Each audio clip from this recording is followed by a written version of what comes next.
Thank you for checking out this ResearchCraft interview. I'm Robert Carl. When I envisioned this series, I hoped it would showcase individual research projects, everything from undergraduate theses to dissertations to book manuscripts, and follow them from inception through execution. In this episode, recorded in early January 2021, I talk again with Samuel Cow, the Rutgers University junior who appeared in ResearchCraft number 2 in July 2020. Among other topics, we discuss researching during the pandemic, organizing digital sources, and how to take that first step toward actually writing even as the research process continues. One feature of these conversations that I appreciate is that even as professional historians continue to encounter and work through many of the issues and practical questions that Sam raises here, the differences are more of degree than of kind. There are also no definitive answers to many of the questions that come up around the research process. Instead, there is value in talking them through, comparing experiences, and generating new approaches. So, as has been the case with every ResearchCraft episode so far, in chatting with Sam, I was able to reflect on my own research practice in novel ways. I know you'll find something in here too. All right, well, Sam, thank you so much for coming back on. I hope you've been well. Why don't you tell us a little bit, remind us where your thesis project started and what you were interested in writing in? Yeah, definitely. So I started out by thinking about sort of this group of economists at UCLA who were influential in the neoliberal economics movements, sort of related to the whole Chicago school, but much less well known. And I came to this topic because I was interested in the discourse in California about free college tuition and how that used to be uh, present but no longer is. And I realized that these folks at UCLA had a lot to do with influencing sort of the public perception about whether or not free college was a good thing. So that's how I started into the topic. Great. And remind us of roughly the range of years that this was taking place. Right. So I think you can really start this by with 1960 with the California Master Plan for Higher Education that Clark Kerr did, and you really see the anti free tuition thing kick off around like the end of the decade, 1968 and so forth, with the student protests and sort of the intensification of sort of like the transition like away from the more like classical civil rights era. That's really where you see a lot of the opposition come out, and like definitely towards into the 70s and 80s, you see whittling down of this. So this is sort of like the late 20th century era that I'm looking at. Okay, good. So that's where you started. Where are you now with the project? So how has the project necessarily changed? And I do want to emphasize that's part of the thesis or the part of any project process. Things are going to change as you come across sources, as you're not able to access others, etc. Yeah, so definitely because I haven't been able to access primary sources and archives, I've been looking a lot at secondary sources, and I've also like based on conversations I had with my advisor, I've sort of expanded the time frame I'm looking at. So I'm not just looking at like sort of the 60s, 70s, 80s. I've gone back and sort of started looking at maybe like the 1930s, 1920s. UCLA was started in 1919. Was sort of like back into the 20th century, and also like sort of looking at the New Deal, which obviously is one part of the story. So not just confined to the later 20th century. So that's definitely one thing that I've changed. Yeah, so that this is a good indication of the ways in which the project you've identified would make a great dissertation in a lot of ways, or even maybe like a couple of books, because there is a way you could keep going back to that early part of the 20th century. So it'll be interesting to see as you continue to work on it, and hopefully as we continue to have conversations about it over the next couple semesters. Which part you actually end up writing about for this thesis. I may have mentioned this last time we talked, but for my undergraduate thesis, I'd planned at looking at Kennedy and Johnson's Latin America policies. But a couple weeks before the thesis was due, I just had to leave the Johnson stuff aside because I didn't have time to write it up, and that was fine. And that is ultimately material I was able to look at for my dissertation. So, four or 5 years later, return to photocopies that I had made as an undergrad.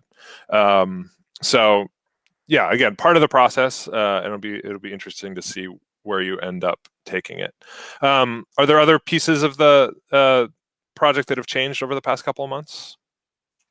I guess I would say probably I've focused more exclusive in a couple of economists instead of like looking at a much broader range of people. Like I thought I was going to to a lot of people, but I'm based on like what I've read, I'm getting the sense that there were a couple of more key players that I should be focusing on, without like being like a biography, of course, or anything Sure. too focused on one guy, but definitely like not like an entire department of people because that would be too much.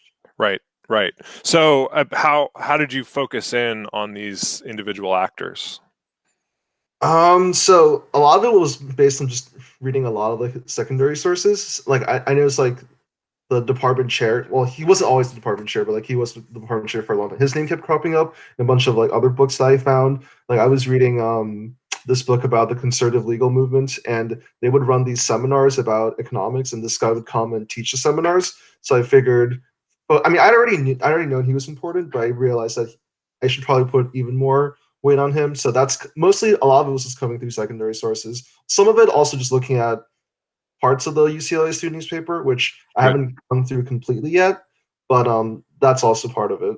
Yeah, that's something we looked at Yeah, we in talked our about last that. Yeah. conversation. Yeah, so I'm really glad to hear that you've been able to use that. And just to stop, pause for a sec, it's great that you've been able to sort of triangulate on secondary sources who some of these characters might be. And it may be as you go forward that you're not so much maybe studying one or two of them in a chapter, but they do provide some sort of narrative hook or narrative anchor for a chapter or two. So that's good. So tell us how have you approached the student newspaper as a one of the few sort of real archival repositories or repositories of archival sources that you've been able to access? I mean, definitely like they do provide a very like blow by blow account of things that happened. Like one thing that I'm definitely looking at is this big bombing. Well, not bombing. No one was hurt, but like there was a bombing on campus at the economics department, and the newspaper was interesting, and that kind of provided a day by day coverage of the events as they were unfolding. And I thought there you can really get a sense of, I guess, the discourse, the capital D discourse, if you'll forget the term, of like what was going on campus during the time. Like I found the letters to the editor section very interesting. Like you had members of the economics department writing in Oh complaining wow. about students. You also had specifically the Black Student Union. You had the members of the Black Student Union writing back, criticizing the professor, and also other professors from other parts of the university also weighed in on the whole controversy. So the newspaper was definitely interesting in that regard, and I provided this very it really like kind of gives a snapshot into like what was going on in terms of the campus and like what people were thinking about. That's great. That's great. Yeah, this is maybe a basic point, but I still think it bears repeating. We need to think about newspapers as containing a lot of subgenres within them. So, in addition to sort of general feature reporting, there's the opinion. There's the editorial page, but then also letters to the editor, which can be, if you find the right source, it's the right letter that matches with your topic. It's the most amazing feeling because it's this incredibly vibrant little shard of the past. So it sounds like there was a really robust conversation happening in that section around this event, which is super cool. That's great. And have you just been browsing by date? Have you been searching keywords? How have you been going about that, the actual research? So I would love to search by keyword, but like it's not the format doesn't really lend itself to it. So what I've been like what I've done is I've gone to the UCLA library website and like you can just download PDFs by date. So I've just been going through the PDFs. It's not a very like sophisticated way of doing it. And I think it is OCR, so I've keyworded a little, but it's still very much by like looking at date is definitely Right. the more easier way, practical way to navigate because these PDFs are like hundreds and hundreds of pages long. So like it takes a long time to keyword it. Yeah, yeah. Well, one other, if even if they're not that well OCR'd, one thing you might consider doing is uploading them to Google Drive, which I know for JPEGs it runs OCR in the background. Even you don't have to select anything, and then you could search within the PDFs for keywords. So that might be sort of a backup option if you're not satisfied with the quality of the OCR. Although again, I'd have to check to see if that's something that works with PDFs or just with JPEGs of texts. But it is an option. Yeah. So this is This is what I very often refer to as sort of a horizontal line of research, where you're just reading chronologically, and then later on you're going to be doing sort of a vertical of research. So reading, all the production or all the letters, the personal archive of a couple of economists, and then where those strands come together, where you're able to put sources from the newspaper in conversation with sources that you found in other repositories. That's going to be sort of the generative space where you go about writing a chapter. Or writing a section.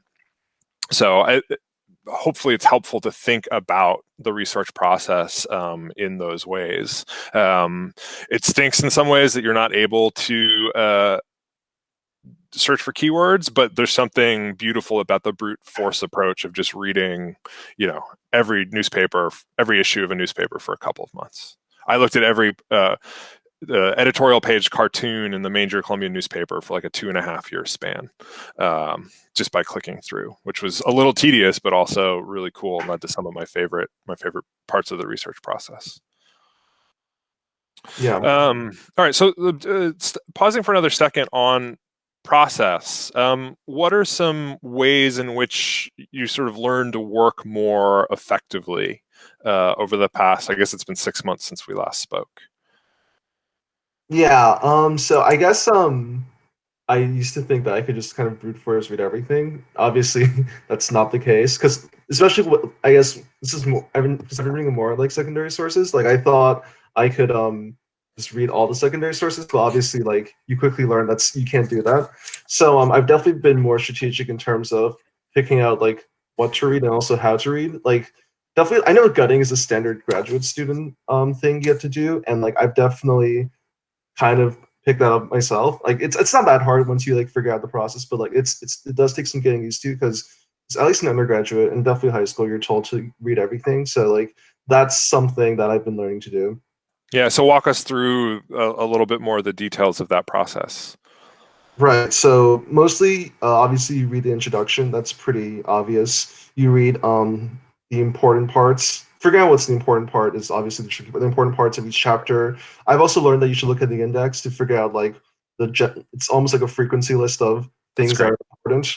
I've obviously looked at the notes because those are usually pretty interesting. A lot of times, like um, notes are more interesting than the actual text. Actually, I got the idea for this project based on the footnote I read in Melinda Cooper's book. So notes are definitely a main thing that I read. Yeah, absolutely. That's one of the big pieces of advice I always give is make sure you read the footnotes. And your point about the index is interesting. I've been downloading books the last few months from JSTOR, and they're broken up by chapter. And I know. for a while I was skipping over downloading the PDF of the index to then bundle together. But more recently, I've started to do it. I haven't been making active use of it, mostly because I'm actually reading the books I've been downloading. I've just been downloading them.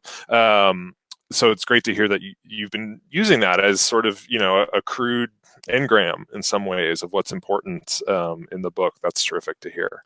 Good. So what other sort of practices or good habits, tips have you picked up? Definitely getting more organized. Like I've been using Zotero to keep track of secondary sources already, but definitely taking notes, like keeping notes with the sources. Like I was sort of just like in the beginning, I was sort of lazy and I was just sort of like scribbling notes into like a notebook, which is like not great. Like I've been better at like keeping relevant notes with like the relevant main thing together. So that's definitely one small but like obviously very important organizational That's thing. great. That's great. Definitely better communication with my advisor. That's also another thing that I've been doing. Yeah, nothing huge, but like small things like this do add up. Yeah, no, they do add up, and it takes a lot of discipline to do something like that. So, as you're taking notes alongside sort of the reference, the entry in Zotero, are you also sort of embedding identification information about the book with each line of notes, or is it sort of you've just got a notes file that goes along with book A?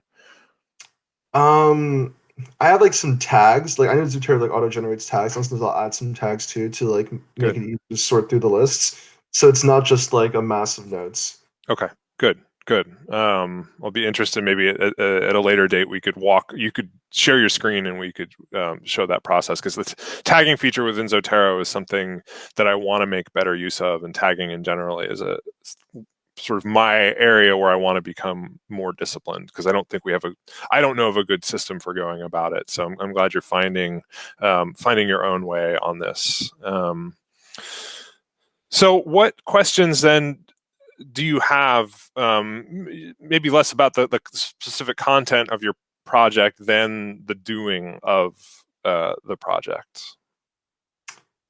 Yeah, so I guess one thing I'm not really sure about is how to like supplement a project if you don't have a ton of the primary sources that you might need. I mean, I don't know what's going to happen. No one knows, but like, how do you like? Is there a way to go about finding like alternate sources to supplement? I guess is one thing that I'm thinking about. So, with your economists, have you looked at what they were publishing in these years as well? Yeah, yeah. I've downloaded a lot of their like published works, which is the nice thing about studying academics because they obviously produce a lot of published work. So I have been looking at that. That's been helpful. But like, there are the other stuff that like isn't published is the stuff that I'm more concerned about. Right, right. Well, I think we talked about Yeah. this last time. The asterisks at the end of the title of everyone's work be like, I published this in 2020, in the early 2020s. So I guess there's no solution to this anxiety other than just sort of acknowledge it and put it to the side that these projects aren't going to be what we want them to be.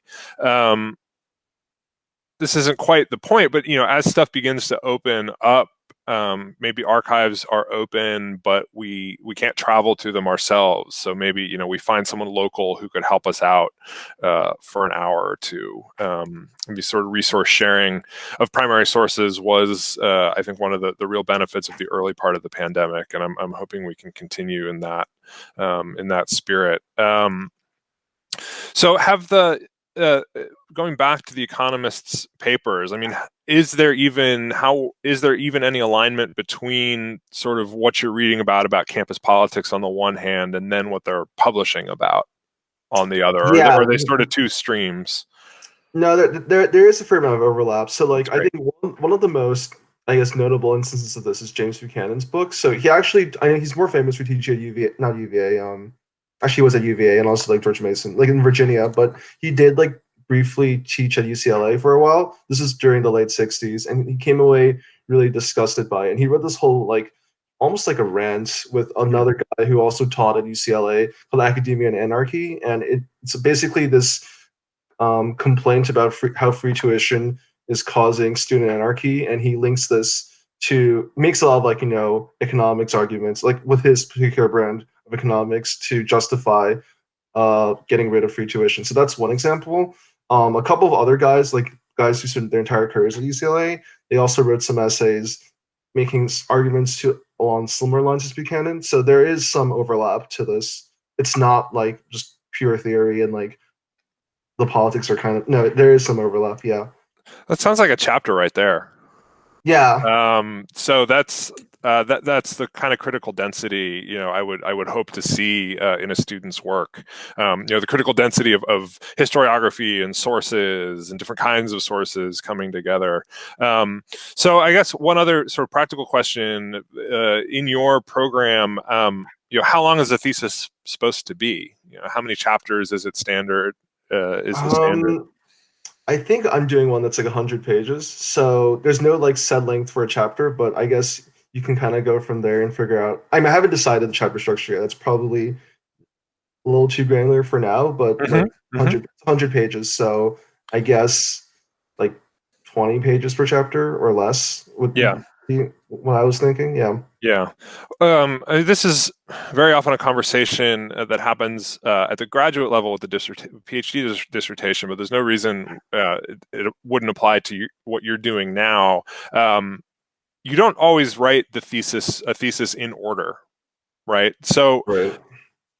in some ways, it might be advantageous for you to sort of stop reading and pause and sort of try to write a few pages, and maybe it turns into something more than that, around sort of Buchanan and his colleagues, Hmm. with the sources you've just outlined, because that could really help you to see connections that you hadn't seen before, to think about the project in a different way. And maybe that's also helpful for sort of figuring out what you would what kinds of sources you would need to continue sort of building out the thesis, and then where they would fit into that larger project. And maybe you don't even think about it yet as chapter 2 or chapter 3 of the project. You just sort of write it, and later on you'll understand. And maybe it ultimately gets broken up. If we think about it, so that would be sort of, again, to go back to my almost spatial analogy, that would be sort of a vertical piece, and maybe it ends up, we end up turning it on its side. You end up turning it on its side, and this piece about Buchanan becoming, parts of it go into chapter 1, more of it goes into chapter 2, a little bit of it goes into chapter 3. Yeah. Yeah, that's good advice, and I'm glad you told me about that. Yeah, Because good. I kind of thought that I would just read and read and read, but yeah, that actually makes a lot of sense. It's something I've struggled with since I was an undergrad, sort of this itching to get writing and get the research paper written, but also the anxiety of being like, I haven't read that set of sources, I haven't finished getting through. So it's again very natural, and it's something I've struggled with for more than 20 years now. And I remember my college roommates calling me out on it. It's like, no, you need to decide one way or the other. So it's a very natural issue. So what other questions do you have about, or like doubts, anxieties about sort of where the project is headed and how you might go about continuing to work on it? I guess the main thing I was worried about is like doing too much, and like I know we started touching this earlier, but like I guess figuring out like where to stop is almost as important, if not more important, than where to start. Like, I have a lot of material that I've assembled on sort of like the broader Californian political economy of the 20th century, which like kind of goes in some of it relating to like defense manufacturing, which Southern California Right. used to be heavily involved in, and obviously that is relevant to a degree. And like also I've read like some stuff written by Mike Davis, which is like towards the later, like towards the 90s and so forth. So kind of figuring out like where to like kind of bracket off the timeline is something that I'm figuring out. I'm definitely not going to use all the material I just talked about, but Obviously, right. figuring out like the brackets, I guess, is sort of one concern. It's not really a new concern. I sort of touched on this, but it is something that I'm sort of worried about. Yeah. I mean, this is tricky because it's not like uh, what you're working on corresponds very neatly with like decade breaks and so on. I Yeah. mean, you could make it that, but that's not a good way to organize a book. It doesn't make a lot of analytical sense in most cases. I think 1960 makes a lot of sense as a starting point in some ways for the project because of the Mhm. master plan. But maybe that's sort of where your focus begins. But there are ways in which that you're probably, I don't know, your intro or your first chapter would go back to 1945 to sort of talk about the post-war political economy, a little bit on the defense industry, and then you carry carry it forward. And maybe, I don't know, maybe the story ends with the bombing and the reactions to the bombing. Oh, what year was that though? You didn't mention. That was mention that. 68. So like Okay. that's like I think that's almost like a middle point. Probably not Yeah. being Okay. Okay. Good. All right. Well, I was just taking it as an example, but it's great yeah, to hear yeah, you yeah, have sort yeah. of a rough sense of where it fits in. I mean, one other piece of advice that was really good for me to hear, and I didn't get it until after graduate schools from my dissertation advisor, is that the story doesn't have to proceed entirely chronological. Mhm. So chapter 2 doesn't have to pick up exactly where chapter 1 leaves off, and so on and so forth.